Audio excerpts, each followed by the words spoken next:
My fiancé took a secret vacation with my sister and my own family members. When they returned, the house had already been sold. I had packed everything and moved to the outskirts. They say intuition is a woman's superpower, but I think sometimes we deliberately ignore it because the truth is simply too painful to face head-on. I had been dismissing that little voice in my head for months, perhaps even years.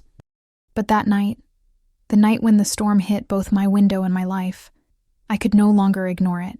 Hello, everyone. Thank you so much for being here with me today. Before diving into the absolute wreckage that was my engagement, I'd love to know where you're listening from. Please leave your cities in the comments below. It always makes me feel a little less alone, knowing there are friends listening from all corners of the world. Now let me take you back to that Tuesday evening. It was pouring rain torrentially. I mean, the kind of rain that lashes against windows as if trying to break into the house. I was in the kitchen of the old mansion that my Aunt Caroline had left me, carefully plating a beef Wellington. This was supposed to be a celebration. It had been 2 years since David had proposed to me. 2 years planning a wedding that seemed to get more expensive and more complicated every day. The house smelled incredible. Rich puff pastry, savory meat, and the truffle oil that David claimed to love so much. I had set the table with Aunt Caroline's silver, lit the tall candles, and even bought a bottle of that Malbec he liked, which cost far more than a pharmacist's salary should cover on a weeknight. I was checking the timer on the oven when my phone rang. It was David. I wiped my hands on my apron and answered, forcing my best smile. Hi, darling. Perfect timing. The Wellington is perfect, and I opened the wine to breathe. Sarah, hi. His voice was choppy, cutting through the wind and what sounded like airport announcements. Listen, sweetheart, I'm sorry.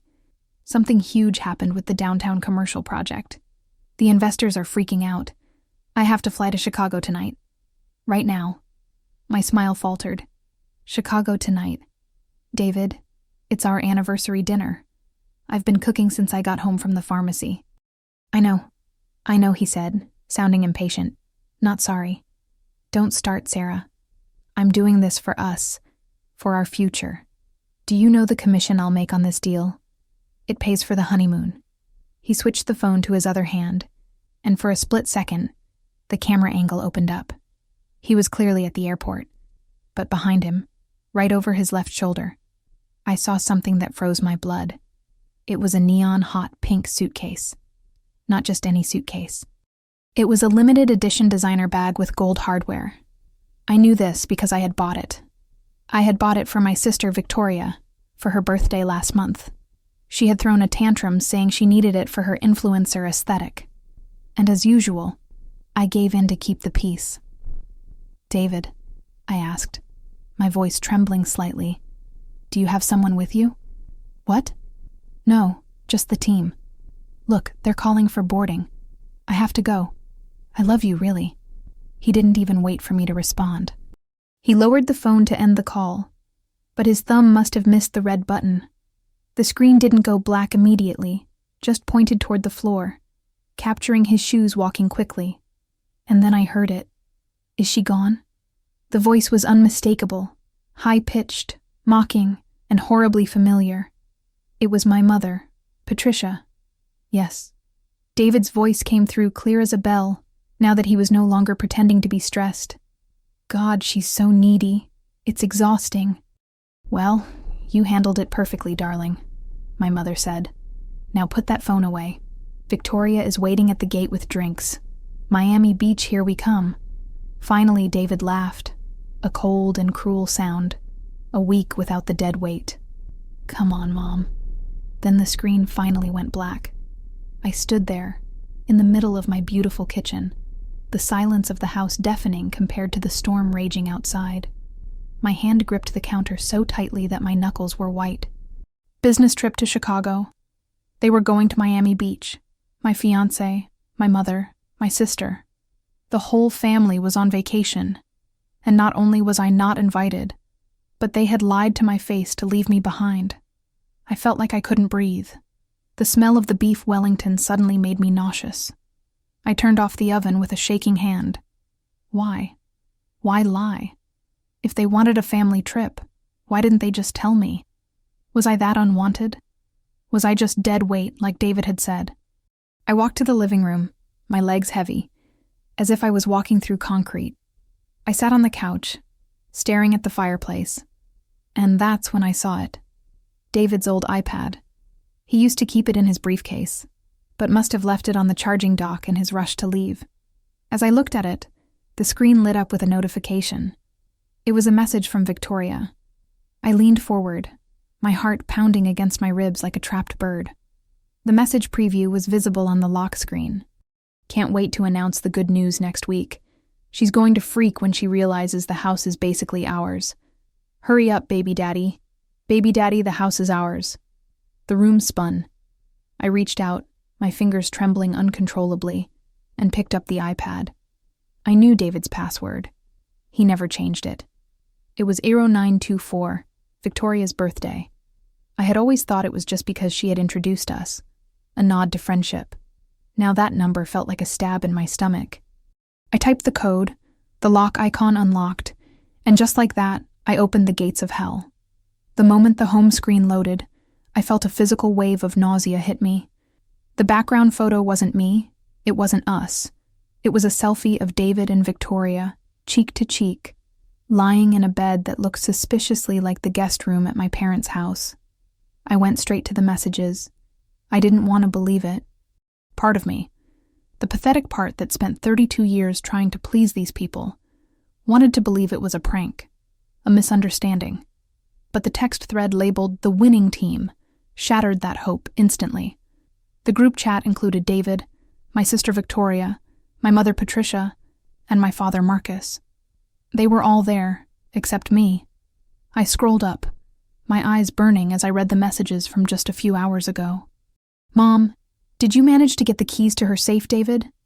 We need to have the original deed before the wedding. Mom, David managed to copy them yesterday while she was at the pharmacy. She has no idea. She thinks I was fixing the cabinet door hinge. Victoria. God, she's so stupid. A pharmacist with 0 brain cells. I can't believe I have to pretend to be nice to her for a few more months. Dad. Just stick to the plan, Vic. After they get married and his name is on the deed, we leverage the property. That house is worth $2.5 million. That's your startup capital right there, David. Don't worry, Marcus. I've got her wrapped around my finger. She'll sign the co-ownership documents as soon as I get back from Chicago. I made her feel so guilty at dinner last night. I dropped the iPad on the couch seat, as if it were on fire.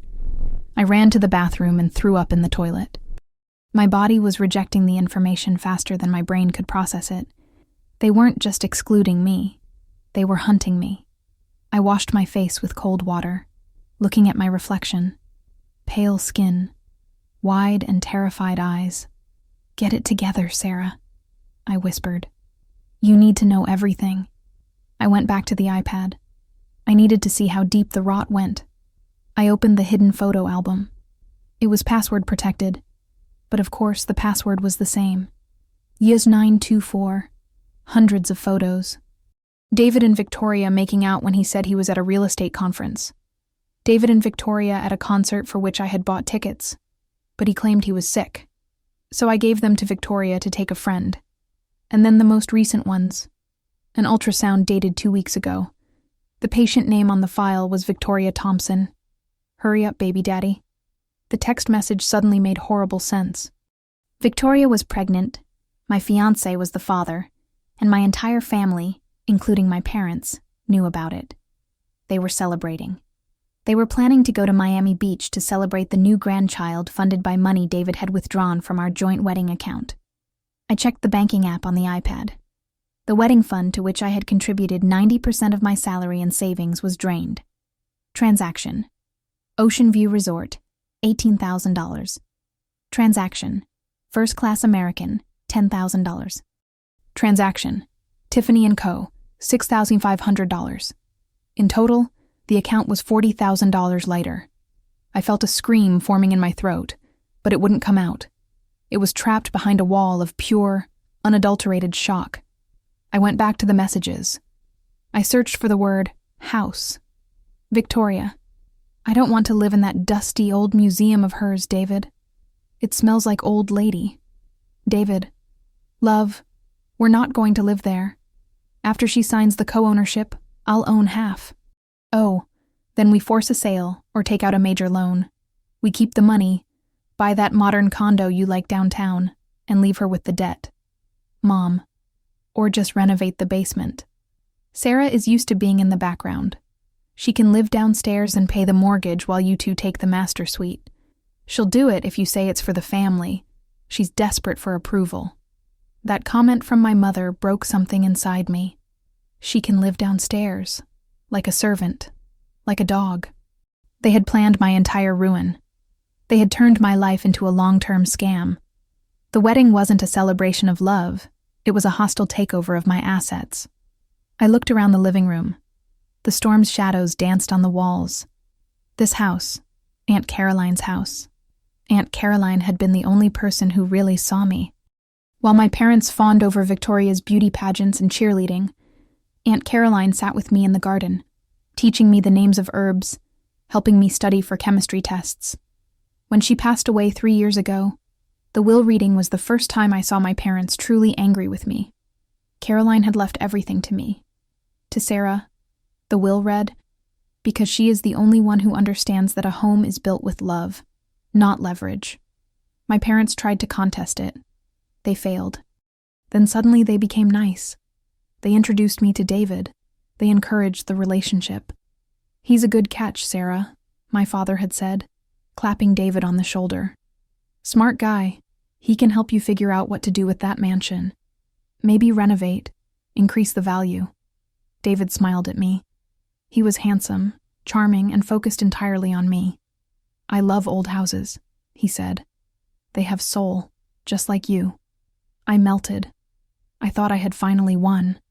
I had the inheritance, and now, because of it, I finally had my family's respect and a handsome boyfriend. I didn't realize I wasn't the beloved daughter. I was just the host, and they were the parasites. Looking back now, the red flags with David weren't just flags, they were flashing neon billboards. But when you've spent your whole life being invisible, the sudden spotlight of a man's attention is blinding. David courted me with an intensity that seemed flattering, but was actually predatory. Within a month, he was bringing me coffee at the pharmacy every day. Within 3 months, he was spending every night at my house. He worked in commercial real estate, or so he said, drove a leased BMW, and wore expensive suits, projecting the image of success, but never seemed to have cash on hand. My assets are all tied up in escrow, he would say when the dinner bill came, or I'm waiting for a huge commission check next month. I paid for everything. Dinners, trips, groceries. I even paid for repairs on his BMW. I told myself I was being a supportive partner. Aunt Caroline's voice was in the back of my head, warning me, but my mother's voice was louder. Sarah, don't be stingy, Mom would say. A man has pride. You have all that money sitting there. Help him build his empire and he'll take care of you later. 6 months into dating, David started talking about the house constantly. It's a great structure, honey, he said, walking around tapping on walls. But the wiring is old and this brings down the value by at least $100,000. We should renovate. I like it the way it is, I said quietly. I remember Aunt Caroline. Sentiment doesn't pay the bills, he shot back, his tone hardening just a bit. If we want to build a future, we need to maximize our assets. This house is our biggest asset. He started using that word very early on. Then came the proposal. It wasn't intimate. It was a public spectacle in the town square with my parents and Victoria watching. Victoria filmed the whole thing. Finally, Victoria squealed, hugging David before she even hugged me. Now we can start planning for real. I thought she meant planning the wedding. Now I know she meant planning the heist. About a week after the engagement, the mask fell for the first time. I came home early from a shift and found David in my home office going through my files. "What are you doing?" I asked, startled. He didn't even jump, just held up a folder, looking for the property survey. I was thinking about subdividing the lot, selling the back acre.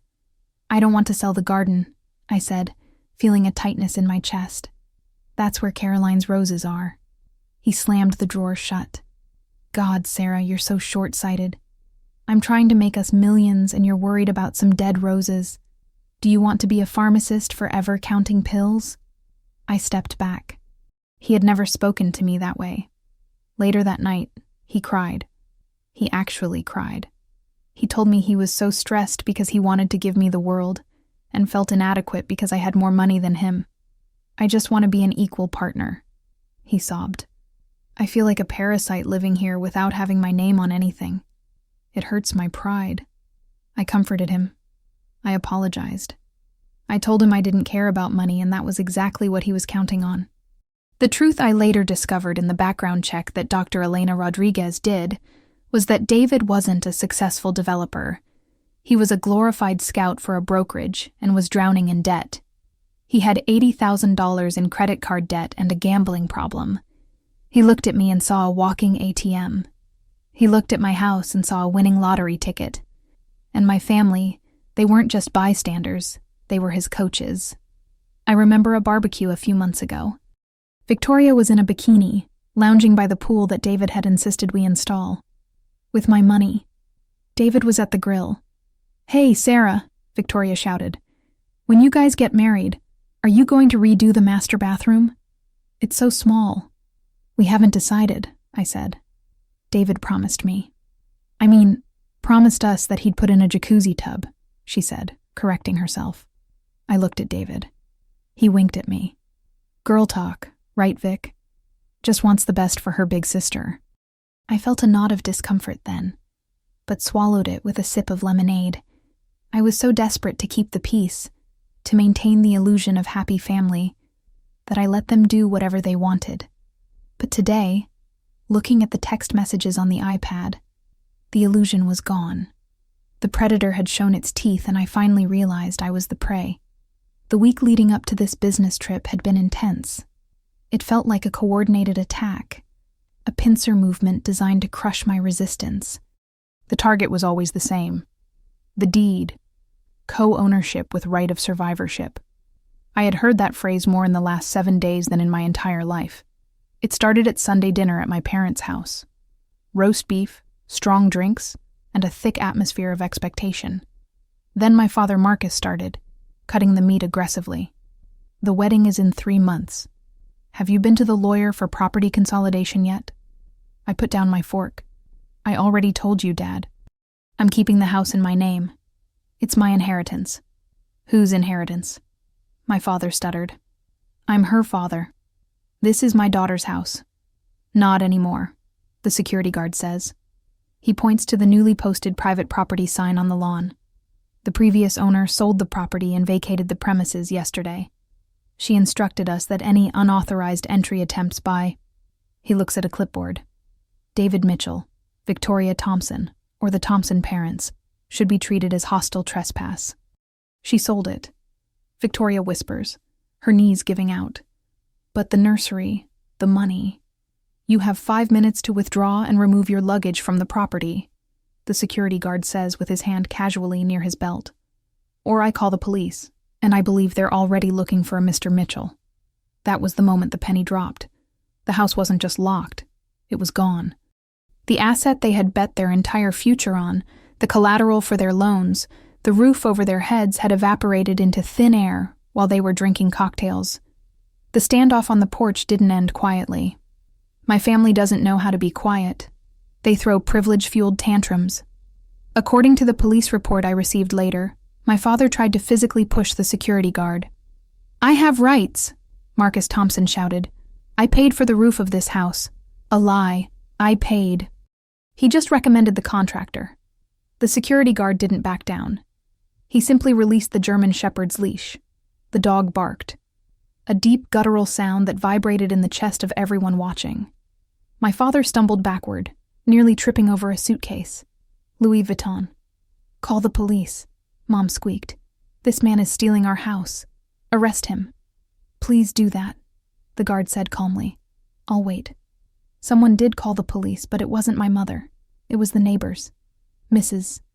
Garcia and 3 others gathered on the sidewalk, arms crossed, watching the spectacle with satisfaction. They had put up with my parents' snobbery for years.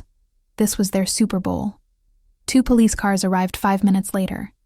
When the officers got out, David tried to rush them. Officers. Thank God this man is breaking into my fiancé's house. She's missing. We think he did something to her. Officer Martinez, I know his name from the report, held up his hand. Sir, step back. Are you David Mitchell? David froze. Yes. Why? We have a flag on this address and your name, Officer Martinez said. He didn't look friendly. We received notification from the district attorney about a priority fraud investigation, and he looked at his partner. We have a frantic call from a Mr. Henderson from West Coast Properties, claiming you have company property, and he wants it back immediately. David's face went from gray to ghost white. This is a misunderstanding. My fiancée is having a mental breakdown. She sent a crazy email. The email with the forged loan documents? Officer Martinez asked, raising an eyebrow. Yes, we got a copy of that too. The bank called us. Loan sharks don't like being scammed. We need you and your group to vacate the premises immediately, the officer said to the group. The new owner provided all legal documentation. You have no right to be here. But we have nowhere to go, Victoria whimpered, sitting on the suitcase, mascara running down her face. We gave up our apartment. We were going to move in here. That's not a police matter, ma'am, the officer said. Remove your vehicles and your belongings, or we'll have them towed. The humiliation was absolute. Under the watchful eyes of police, security, and half the neighborhood, my family had to drag their heavy suitcases back to the street. They couldn't get a taxi. The driver who had brought them had long since left, unpaid. Mom had told him, "Take the bags and I'll pay you inside," which was obviously a lie. They had to call an Uber XL. They stood on the sidewalk for 20 minutes surrounded by their luggage while neighbors took pictures. My phone in Chicago, which I briefly turned on to check emails, was exploding with updates from Mrs. Garcia. Mrs. Garcia. Sarah, your mother just tried to kick the neighbor's cat. Police warned her. Mrs. Garcia. Victoria is throwing up in the bushes. What a drama queen. Mrs. Garcia. David looks like he's going to vomit. He keeps trying to call someone, but no one's answering. No one was answering because the email had done its job. While they stood on that sidewalk, the digital fallout was incinerating their social safety nets. My cousin Rita had forwarded the email to the entire extended family group chat, the one I wasn't in. Rita, did you guys see this? Aunt Patricia and Victoria are disgusting. I'm blocking them. The church pastor responded to my email directly. Reply all. Pastor Williams, I am deeply disturbed by these revelations. Adultery and theft are grave sins. Patricia and Marcus, please do not attend this Sunday's community lunch until we have had a serious counseling session. And David's LinkedIn, someone, probably Emma, bless her, had posted screenshots of the forgery and affair in the comments of his top salesman post. When the Uber finally came to pick them up, where to? To my parents' small 2-bedroom house across town, I assumed. They were social pariahs. They got in the car defeated. The winning team looked like a bunch of losers. I closed the laptop in Chicago. I felt a strange cocktail of emotions. Vindication, yes, but also a deep, exhausting sadness. This was my family. This was the man I was going to marry, and I had just detonated them. But then I remembered the text. She can live downstairs. She's desperate for approval. I hardened my heart. They didn't care about me. They cared about the resource I provided. And now that the resource was gone, they were just angry because the tap had dried up. I went to the bathroom and washed my face. I looked at myself in the mirror. You did good, Sarah, I whispered. But the war isn't over. The legal battle is just beginning, and David Mitchell was about to discover that a forged signature is much harder to erase than a fiancé. The next few weeks were a masterclass in the consequences of one's actions. I settled into my new job in Chicago. The hospital was amazing, state-of-the-art, bustling and full of people who respected me for my intelligence, not my bank account. I rented a beautiful apartment in Lincoln Park. Yes, like in the movies, but smaller and with better coffee nearby. Meanwhile, back in Atlanta, the Thompson-Mitchell clan was imploding. Since everyone had given up their leases or sublet their apartments, anticipating the move to my house, they were forced to squeeze into my parents' 200-square-foot house. Imagine my parents who value their privacy, Victoria who is messy and demanding, and David accustomed to luxury, all living on top of each other. One bathroom, thin walls, and zero money coming in. David was fired the day after landing. Mr. Henderson didn't even let him enter the office to clean out his desk. Security met him in the parking lot with a box. The company property he had to return included the BMW he was driving, which was a company lease. So now David was unemployed and carless. Victoria, who was counting on David to be her sugar daddy, suddenly found herself with a broke daddy. The stress was immediate. Dr. Rodriguez kept me updated. She was enjoying this immensely. David tried to file a lien on the house. She told me over the phone on a rainy Tuesday. He tried to claim he had equitable interest because you were engaged. Did it work? I asked, stirring my tea. Sarah, please. Dr. Rodriguez scoffed. I laughed him out of court. You were the sole owner. Brazilian law doesn't recognize fiancé as a legal title to property. He has no claim. The judge actually warned him that filing frivolous lawsuits could lead to sanctions. And the forgery? Oh, yes. The district attorney is building the case. They have the document. They have the IP address from his iPad, where he accessed the PDF editor, and they have your sworn statement. It's a knockout. Back at the house, the winning team was turning on each other. My cousin Rita, who had become my spy, sent me screenshots of Victoria's Facebook status updates. Day 3. Family is everything. We'll get through these lies and persecution. Day 10. Anyone know of any receptionist jobs hiring? Asking for a friend. Day 20. Some men are useless. If you can't provide, don't promise, clearly targeting David.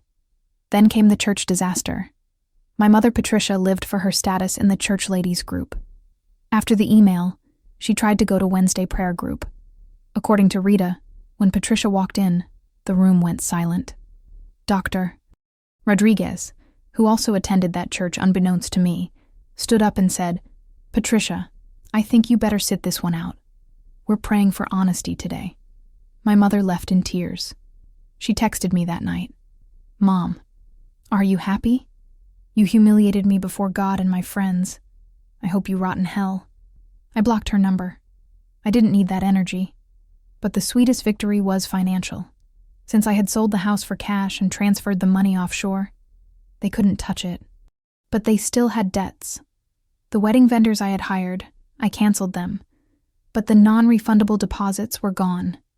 And since David had put some of the improvements on his credit cards, expecting to pay them off with the loan, he was drowning. The loan sharks, those from whom David tried to get the $400,000, weren't happy. They didn't lose money, but they don't like being deceived. I heard rumors that David had to sell his Rolex, the real one, and his designer clothes just to pay some interest and keep his knees intact. I was building a new life. I joined a book club. I started casually dating a nice British architect named James, who found my American accent charming. I was healing. But a wounded animal is dangerous, and David wasn't done yet. He had one last desperate card to play, and it involved the only leverage he thought he had left: the law. He managed to find an obscure lawyer, a strip mall ambulance chaser who was willing to sue me for breach of promise and intentional infliction of emotional distress. He wanted $10 million. When the process server arrived at my old house to serve me the papers, obviously he couldn't find me, so they tried to serve me by publication in the local newspaper. Dr. Rodriguez called me. He's suing you, Sarah. Let him, I said.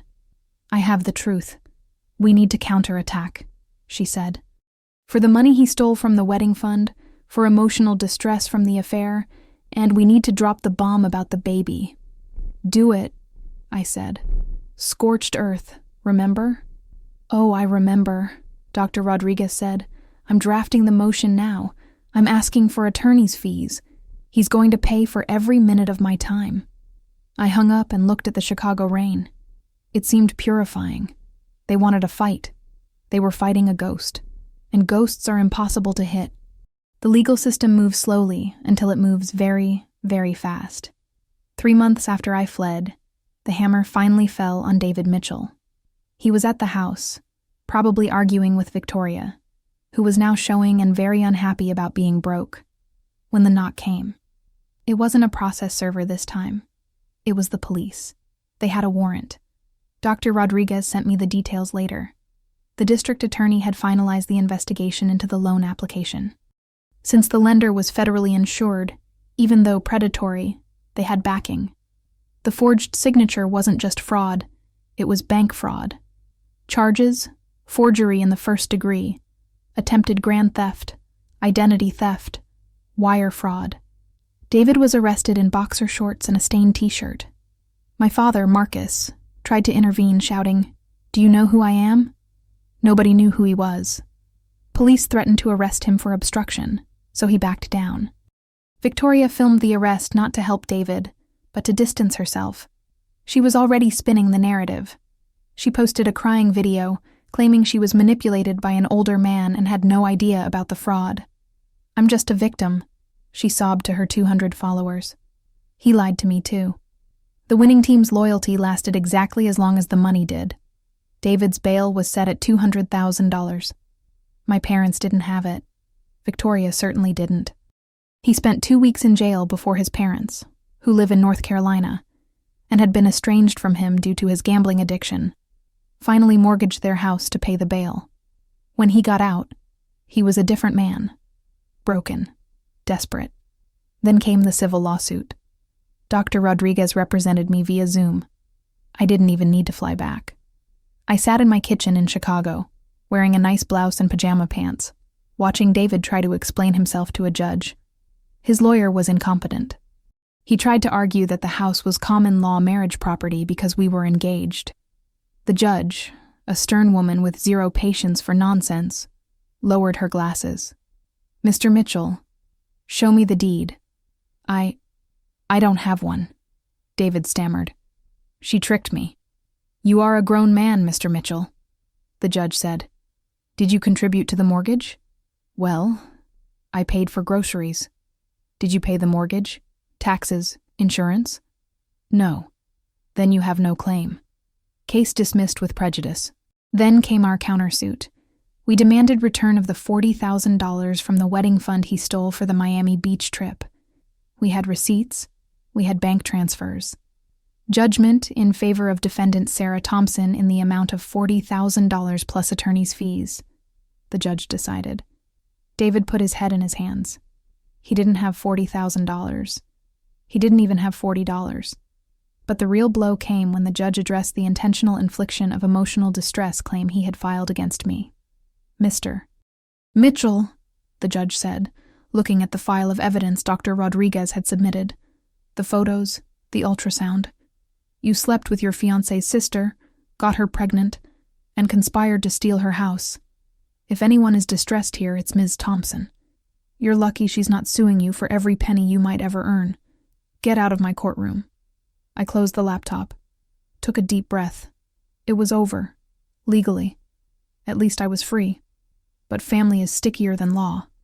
A few days later, I received an email from Cousin Rita. Subject: Victoria. "Sarah, you need to know. Victoria lost the baby." I stared at the screen. My stomach turned. Despite everything, an unborn child was innocent. "Rita, it happened yesterday. Stress, high blood pressure. Doctors couldn't prevent it. She's devastated. She's blaming David. She actually threw a vase at him in the hospital. Mom says the family is completely destroyed. Marcus is drinking again. Patricia is on tranquilizers. It's a haunted house over there." I felt a wave of sadness. Not for them, really, but for the waste of it all. All that greed, all that scheming. And what did they have to show for it? A criminal record, a lost child, and a mountain of debt. I closed my eyes. I didn't respond to Rita. There was nothing to say. "Karma," James said gently when I told him later that night over dinner. "It's a brutal mechanism." "Yes," I agreed. "But I didn't wish for this." "No." He took my hand. "You just got out of the way of the runaway train. You didn't drive the train." He was right. I had gotten off the tracks. They had stayed, convinced they could stop the locomotive of consequences with their bare hands. The miscarriage was the final nail in the coffin of the winning team. With the baby gone, the only link between David and my family was severed. Victoria turned on him with the ferocity of a wounded animal. She kicked him out of my parents' house the day she came home from the hospital. "Get out!" she screamed, throwing his cheap duffel bag onto the lawn. "You ruin everything you touch. You killed my baby with your stress and lies." David, awaiting trial and broke, had nowhere to go. He ended up sleeping in his car, a sedan he bought with his remaining money, for a week before fleeing back to North Carolina to live in his parents' basement. My parents were left with the wreckage of their favorite daughter. Victoria fell into a deep depression. She refused to work. She blamed everyone. David, the doctors, and of course me. If Sarah hadn't sold the house, I wouldn't have been stressed, she whined to my mother. It's her fault. She killed my baby. And my mother, in her infinite delusion, believed her. They started a smear campaign in town. They told anyone who would listen that I was a monster, who evicted my pregnant sister and caused her miscarriage. But small towns talk, and thanks to the email I had sent, everyone knew the timeline. Everyone knew about the affair. The smear campaign backfired. People crossed the street to avoid Patricia Thompson. The grocery store clerk wouldn't make eye contact with Marcus. They were isolated, alone in their small, crowded house, stewing in their own toxicity. Meanwhile, in Chicago, spring was coming. The parks were exploding with daffodils. I received a letter from the California Department of Justice. Subpoena to testify. They needed me for David's fraud trial. I called Dr. Rodriguez. "Do I have to come back?" I asked, dread building in my stomach. "No," she said. "We can do a video deposition. You're a UK resident now. I'll handle it." The deposition was grueling. I had to retell the story, identify documents, verify that my signature had been forged. But I did it. David accepted a plea deal. To avoid the maximum sentence of 10 years, he pleaded guilty to 1 count of bank fraud and 1 of forgery. He was sentenced to 3 years in federal prison, followed by 5 years probation. He was also ordered to pay restitution, which he would never be able to do. On the day the sentence was handed down, I felt nothing. No joy, no vindication, just quiet closure of a door. I went for a walk in Millennium Park, sat on a bench, and watched the swans. I was 33 years old. I was single. James and I had amicably parted ways. He moved to Seattle. I was wealthy. I was free. I thought about Aunt Caroline. I hoped she was proud. I had protected her legacy by liquidating it. It was a paradox, but it was the only way. My phone rang. It was an unknown number. Normally I would ignore it, but something told me to answer. "Hello, Sarah." It was my father. His voice sounded old, broken, slurred, like he was drinking. "Dad?" I said, my voice steady. "Sarah, please," he gasped. "Your mother, she's not well. The stress. Victoria is out of control. We're drowning here, Sarah. The legal fees from the eviction fight, the loans we took for David. We're going to lose the house. He was asking for money. After everything, after the insults, the theft, the betrayal, he was calling to ask the scapegoat to save them again." "Dad," I said. "It's just a loan," he pleaded. "For the family. You have millions now.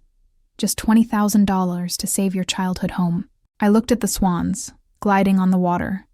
They were so graceful, so carefree. "I don't have a childhood home, Marcus," I said. "I lived in a house with 3 strangers who used me." "Don't be cruel," he cried. "We are your parents." "No," I said. "You are Victoria's parents. Ask her. She doesn't have anything." "Then I guess you're all in the same boat," I said. "I suggest you sell the house, downsize. That's what financial advisors recommend. Sarah." "Goodbye, Marcus." I hung up, blocked the number. I sat there for a long time, waiting for the guilt to come. I waited for the scapegoat's conditioned response. The urgency to fix, to help, to please. It didn't come. Instead, I got up, brushed the crumbs off my coat, and walked toward the L. I had reservations at a new Italian restaurant. I was going to order the most expensive wine on the menu and drink it in memory of the girl who used to be Sarah Thompson. Time heals, they say. I don't know if it heals, but it definitely creates distance. A year after the Great Escape, my life was unrecognizable. I had been promoted to research director at the hospital. I had bought a small country house for weekends, a place with a garden that rivaled Aunt Caroline's. I was happy, truly quietly happy. I hadn't heard from my family in 6 months. The last I heard from Rita, before telling her to stop updating me because I didn't want to know, was that my parents had indeed lost their house. They were living in a rental apartment. Victoria was working as a waitress at a diner, looking for her next victim. David was in prison, probably mopping floors. Then came the final attempt at contact. It wasn't a call, it was a letter. A handwritten letter on cheap-lined paper, forwarded by Dr. Rodriguez, who screened my correspondence. Dr. Rodriguez's note attached. Sarah, you don't need to read this. I can destroy it, but I thought you might want closure. I opened it. It was from my mother. Sarah, I'm writing this from the hospital. My heart is failing. The doctor says it's stress, broken heart syndrome. I know we made mistakes. I know we favored Victoria, but you have to understand. She needed us more. You were always so strong, so independent. We didn't think you needed our help. David fooled us all. We are victims too. Please, Sarah. I'm an old woman. I don't want to die without seeing my daughter. Come home. We can start over. I forgive you for selling the house. With love, Mom. I looked at the words. I forgive you for selling the house. Even on her deathbed if she was dying, which I doubted. Patricia Thompson was a hypochondriac of the highest order. She couldn't take responsibility. She forgave me. She justified her neglect because I was strong. It's the curse of the competent child. Because you can handle it, they assume you should handle it. And they give all their love to the one who refuses to handle anything. I walked to my fireplace in the country house. I had a nice fire crackling. I held the letter over the flames. I didn't feel anger. I felt pity. They were trapped in a cycle of their own creation, rewriting history to make themselves heroes, or victims, never the villains. I watched the paper curl and blacken. The words with love, Mom turned to ash and floated up the chimney. I didn't respond. I didn't go back. I learned later that she recovered just fine. It was a panic attack, not a heart attack. She tried to use it to raise money in an online fundraiser she created. I donated $5 anonymously, just for the irony. That was the last contact I had with the Thompson family. I'm writing this from my garden in the countryside. The roses are blooming. Aunt Caroline's favorite variety, peace roses. I managed to find a grower here who had them. It's been 3 years since I took that plane. I am Sarah Thompson. I am 35 years old. I am not married, but I am deeply loved. I met Alex a year ago. He's a landscaper. He loves the dirt under his fingernails, just like me. When I told him my story, the whole ugly, messy truth, he didn't look at me with pity. He looked at me with admiration. You saved yourself, he said. That's the bravest thing I've ever heard. We're sitting on the patio now. He's sketching a new design for the herb garden. I'm finishing this script for all of you. David was released early on parole last month. I got the notification. He's prohibited from working in finance or real estate. He went back to North Carolina. I heard he's trying to become a life coach on TikTok. You can't make this up. Victoria is on her second marriage, a guy she met at the diner. I hope he has a good prenup. My parents are out there, existing. I don't hate them anymore. Hate wastes energy. Hate keeps you trapped. I've achieved the state of indifference. They're just people I used to know, characters in a book I finished reading. I often think about the woman I was that night in the kitchen, trembling, terrified, holding the iPad. I want to go back in time and hug her. I want to tell her it's going to be okay. You're going to be richer, stronger, and happier than you can imagine. Just get on the damn plane. To all of you listening to this story, if you're the strong one in your family, If you're the one who fixes, if you're the one who gives and gives until you're empty while others take and take until they're full, stop. You can't set yourself on fire to keep others warm, especially if those others are holding the matches. Financial independence is your shield. Boundaries are your sword. And self-love, that's the fortress they can never invade. Thank you for listening to my story. Thank you for being my witnesses. And remember, if your fiancé takes a secret trip with your sister, sell the house, sell everything, and buy a ticket to your freedom. Because the best revenge isn't ruining them, it's saving yourself. Take care, everyone, and don't forget to water your own garden first.